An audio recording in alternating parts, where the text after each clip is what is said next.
बहन जी, आज हम चर्चा करेंगे कि आपस में तू मैं करने से क्या फ़ायदा है। कम से कम पति पत्नी के संबंध तो इस तरह के हैं कि तू मैं नहीं करें। आप बताइए।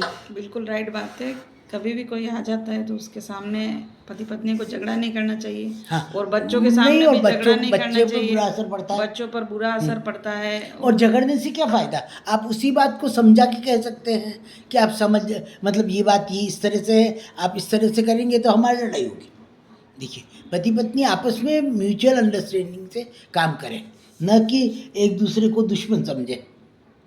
अक्सर कई बार मैंने देखा है कि कुछ घरों में पत्नी अलग विचार रखती है, पति अलग विचार रखते हैं, और दोनों आपस में इस तरह से लड़ते हैं जैसे एक दूसरे के दुश्मन हो, और फिर मतलब वो एक दूसरे के बिना चलता भी नहीं उनका।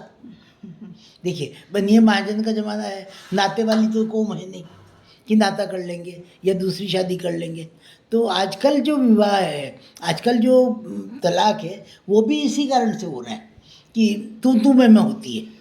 तो तू मैं बिल्कुल नहीं होनी चाहिए पति पत्नी के बीच में। आपस में सामंजस्य से चले और सुखद रूप से रहे। मतलब शांति से खाएं तो दूसरों को भी खाने दें, जीने दें।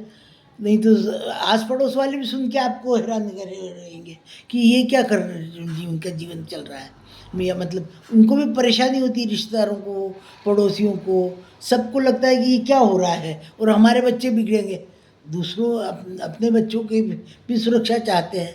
इस प्रकार आप भी सुरक्षित रहिए और दूसरे को भी सुरक्षित रखिए। समाज में कभी भी तू मैं पति पत्नी के बीच में आप अपने बेडरूम में चर्चा कर ले, शांति से प्रेम से चर्चा कर ले, वहाँ तक तो बात अच्छी है। परंतु अगर आप बच्चों के सामने या पड़ोसियों के सामने या अन्य लोगों के सामने लड़ाई करते हैं, मेहमान आए को तो और वो जलील हो जाता है बेचारा। कोई किसी के घर जाता है तो शांति के लिए जाता है। आप सुख के लिए जाते हैं या दुख के लिए आते हैं? सुख के लिए जाते हैं सब एक दूसरे के। तो अब जब सुख के लिए जाते हैं और वहाँ पे वो आपस में लड़ते हुए मिले पति पत्नी, तो आपको लगेगा ये कौन सी है, मैं गलत जगह फंस गई।